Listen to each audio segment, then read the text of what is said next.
By now we all know what happened with the Try Guys, right? Like that was trending non-stop for what felt like 2 months, but honestly it was probably about 2 days. But to me it felt like a very long time, and I think to everybody else. I came at it from a kind of a unique perspective because I had never heard of the Try Guys before, never seen a video of them, and this was my first encounter with them. This whole big, I hate to call it drama, but I'm just gonna call it drama for easiness sake. I guess scandal, this big scandal that happened with them. That was my first introduction to Try Guys. But for a lot of people, they'd been following them for a really long time. So this was just a huge deal to them. Like they'd been watching these creators for years, and now the trust that they had in them was just broken. If for some reason you have forgotten what happened, or if you just never knew what happened, let me tell you. And I won't blame you because I didn't cover it on my channel. And obviously I am your only source of information ever. So if I didn't cover it, obviously you don't know. Try Guys are a group of guys that try things, and they make YouTube videos, and those YouTube videos are very successful and get lots of views, and as a result they also have other products, books and things and stuff. They are 4 dudes, and one of them is called Ned. He was known for a lot of things, but one of those things was talking about how much he loved his wife. So when we all found out that he had been having an affair with one of the other employees, not one of the guys, different employee, cheating on his wife and breaking the trust of not only her, but of everybody at the company and the other dudes, we were all kind of shook. Even I was shook and following this very, very closely, despite not having ever heard of them before. Everybody had very, very strong opinions of this. I saw people saying that he should be jailed and that cheating should be a criminal offense. To which I say, maybe calm down. There's like a few steps in between that you seem to have missed here. Let's focus on those. But the Try Guys, being a business, did have to take measures to protect themselves. The 3 remaining dudes made a video explaining that they didn't know about any of this until recently, and they were just as shocked as everybody else. And also saying that they would have to go their separate ways, would no longer be making videos with Ned. However, this posed some problems, and these problems are going to be what we're getting into today. Since they're a channel that pre-record a lot of stuff because they're very heavily produced and edited, they're kind of like little TV shows. That meant that a lot of the stuff they'd already pre-recorded included Ned. And seeing as Ned was no longer a part of this company and is bad for their brand, they were going to have to find some ways around that. So they said they would be finding ways to edit him out of their videos. Now, before I move on and tell you what that has to do with anything now, I want to tell you about the sponsor of today's video, Casetify. Longtime viewers of my channel will know that I absolutely adore Casetify, and I'm not the only one because they are the world's most popular tech accessory brand. And I have some new cases from them that I want to show you guys today. I'm very excited for these. So, got a couple of boxes. Got this beautiful phone case here. Look at the colors on this. Isn't this just like so gorgeous? I love it so much. 2 other very cool impact cases that I am obsessed with. I just love them so much. Like the hollow one is gorgeous, and this orange is just like, this is a really trendy orange right now. Beautiful. And I got a really cool custom case that says VS for VangelinaSkov. Love this so much. Love the purple. And at this point I have a whole drawer dedicated to Casetify cases. Here are some examples of the print cases that I have, some of my favorites, and just a couple of my custom cases as well. They do have loads and loads of customization options. Like, it's really cool just how much you can do and how many choices there are. And obviously, like I said, they have some really, really nice print options. I'm pretty sure they have over 2,000 design options, so you can definitely find something you like in there, or probably like a couple hundred things you like in there. To make a lot of their print cases, they do work with a range of diverse artists and global partners. One example is the artist that I really like, Poppy Almond. Just the cases are so fun and quirky and happy. Their design, though, is not the only reason that you would want to get these cases, although it is a pretty good reason, but they are also very, very protective. Their new impact cases are 20% more protective, which means they have drop protection of up to 8.2 feet. And they're 4 times the military standard, which means that they were drop tested 104 times to make sure that the protection does not wear off. And of course, I am going to demonstrate that for you with one of the new impact cases that I got. This is my phone. It's absolutely fine and working wonderfully. No issues at all. As a fairly clumsy human, it normally happens to me that I'll just be walking around and then my hand will just suddenly slip, as so.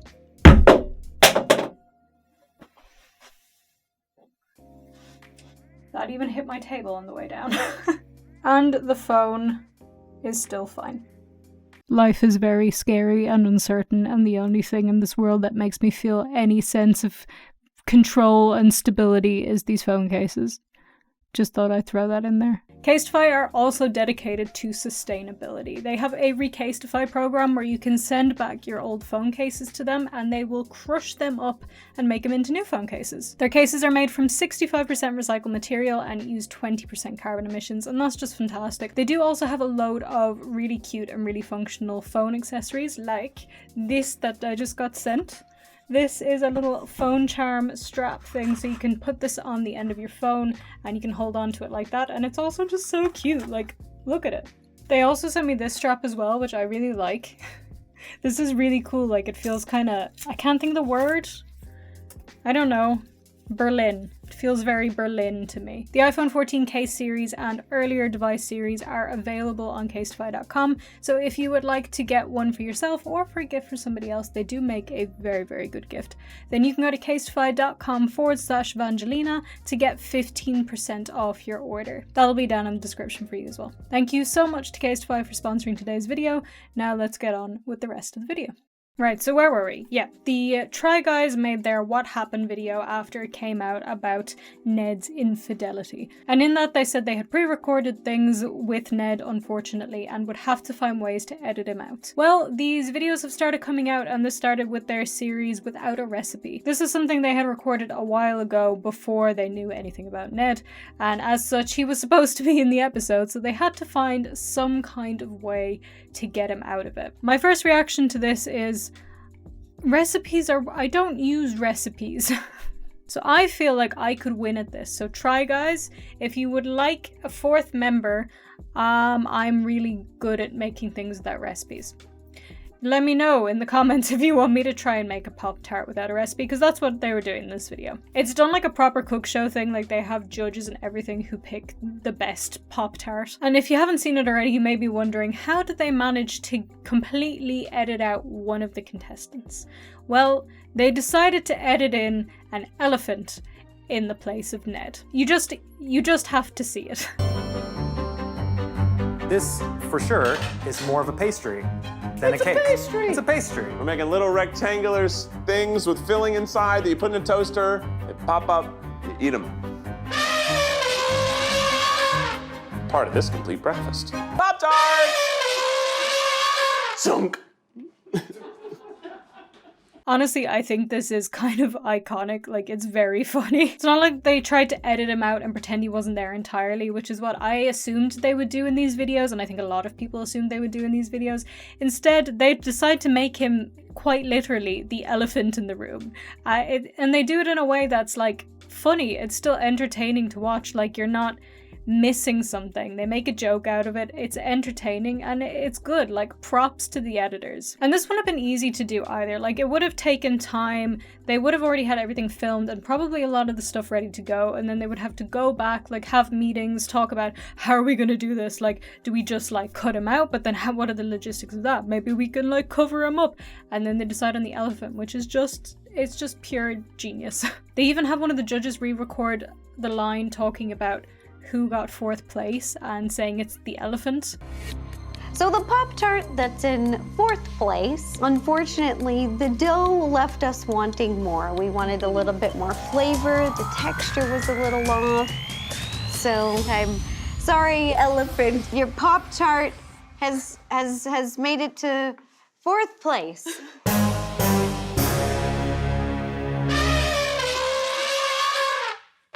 You're scaring our judges. And they cover up Ned's Pop-Tart with peanuts, like pretending it's like elephant peanuts. I guess because they don't want to like have his work shown in it. And also just like so people aren't talking about his Pop-Tart. As you can tell, I just think it's very funny. There were some shots where you could kind of see him and he wasn't covered up by the elephant, but you would just see one little section of him, a bit of his t-shirt in his hand. What's very funny about this is that in these shots he's wearing a t-shirt that says "I love bad ideas." Not only that, but in all of these shots you can see his wedding ring. So a lot of people have speculated that the editors or just the whole team decided to leave this in on purpose because the jokes write themselves. He's wearing a t-shirt that says "I love bad ideas," where you can see his wedding ring. And this is before everything came out that he had been having an affair for a while. The thing is though, when I saw this, I just thought, oh, well, that's funny. That's like a fun way to get around this. However, I forgot that the collective mentality of the internet is just to be way too serious about everything all the time. So a lot of people were mad about this. Like, not just like, didn't really like that, like mad. They were calling it shady. They were saying like, this is unnecessary. They're just being mean. They're making jokes about this person. Of course, though, there were people who were just like saying, you know, this is a bit shady. I don't really agree with this. One such person is this poster on Reddit who said, is anyone a little over the shade? This may be my most unpopular opinion today, and there's no good way to word it. The entire Try team has earned the right to be so shady about this entire situation, so this is in no way trying to judge how they handle the situation at all. I just love the dramaless aspect of the channel, and there was a whole different energy before that I really admired. I'm nervous that they won't return to that, which is fine. I'm just a little melancholic for it. Does anyone feel the same way, or do I just need to accept that not everything will be kind and good and nice all the time? Again, I'm so sorry if this is rude. I just feel like the only one, so I'm curious. Now, I don't think this came across as rude. This just seems like somebody who just felt it was a little bit shady. I will say though, like, they already said they had some stuff pre-recorded that they would have to find ways to edit them out of. And it was either going to be done in a way that it would be really obvious and kind of uncomfortable, or they could make a joke out of it. And I think the better option, and the option that they chose, is just to make a joke out of it, because everybody knows what happened. So, like, it's the elephant in the room. And I do think, after everything, the team earned the right to be a little bit shady. Like, Ned could have killed their brand. Like, they were known, like this person said, for, you know, being drama-free and all of that. And this man had an affair with one of his co-workers. He broke the trust of everybody involved. So yeah, they can be a little bit shady. And I think, you know, it'll be little funny jokes here and there as they get out these videos that were pre-recorded. But after that, you know, they're just going to record new stuff and Ned won't be in it at all. And I don't think they're going to mention him again. Why would they? The top response to this is somebody saying, I feel like it's a little extra shady right now because the videos that they're releasing now were either filmed September to October, so peak Ned drama. Or like Without a Recipe, they actually have Ned in it and they're editing him out with jokes. Elephant in the room, the poll, etc. Soon it'll be relaxed a little, but I don't think they'll completely stop with the Ned jabs. He was a huge part of their lives in the company and they had a huge public situation with him. I know I've had similar fallouts with friends that happened over 10 years ago and I still joke about it. I agree with most of what this person said, except for that they'll keep making jokes forever. I really don't think they will. I don't think it's the right move for them content-wise. I think they're just doing it now, like I already said. Well, they have the content that he's in. But once that's done, I do think they'll just move on. Why would they linger? I think the shade will go once they've finished releasing the content they have had to edit Ned out of. And in the meantime, I can't be harsh about it as they've lost a close friendship, a business partner, and an associated family. You need time to deal with that, as you do with any relationship that ends badly. I think they're staying on the line of acceptable. Like, yeah, I don't think it was too far. I think it was just funny. Like, what else are they gonna do? And a lot of people agree with me. A lot of the comments about this were really, really positive. A lot of the comments in the subreddit are really, really positive as well, just saying like it was really funny, it was really entertaining. Like I said, it was nice that they found a way to make this difficult situation at least be entertaining without being cruel or mean. And TikTok seems to think it's funny as well, although we do have some people being very, very unserious about it. Zunk. Okay, I know the Try Guys are in a hard position, but the fact that they would even joke about someone like that who stampeded that poor lady's funeral in India. I see you, Elephant.